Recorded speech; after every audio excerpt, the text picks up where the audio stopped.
La Nuorese ieri ha ripreso gli allenamenti in vista della difficile trasferta di San Teodoro. L'obiettivo dei verdi-azzurri è conquistare i 3 punti per riprendere la corsa e ricacciare all'indietro le inseguitrici. Tornando alla gara col San Luri, questi sono i commenti a caldo di Luca Di Angelo e Lino Edoardo Wilson.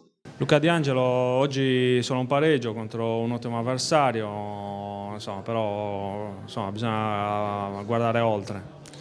Allora, il San Luri è andato in vantaggio su un gol, diciamo una nostra disattenzione che ci può stare, dopo si sono chiusi a ricci. Anche noi siamo, penso, la squadra più tecnica, però con le squadre che si chiudono così tanto è difficile segnare. E il campo, dopo che sono entrato, vedevo che la palla schizzava, era difficile giocare per la terra. Abbiamo avuto un po' di paura, un po' più di personalità serviva, perché è mancato, diciamo, quella giocata che ti saltava un uomo e ti creava superiorità numerica.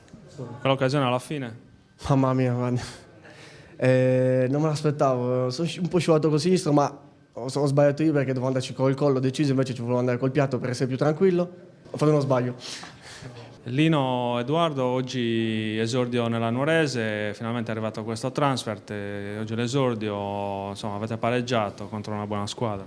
Sì, sono contentissimo di poter esordire una maglia della Nuorese.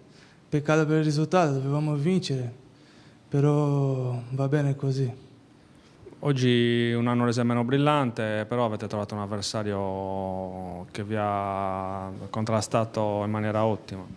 Sì, l'avversario sono stati bravi, però anche il campo, il tempo non ha aiutato tanto. E poi sono le partite così. 1-1, alla fine anche abbiamo rischiato noi, quasi abbiamo fatto il gol con Gonzalo pure. È così, le partite in queste categorie è così, finisce, non si sa mai, fino alla fine dobbiamo lottare sempre.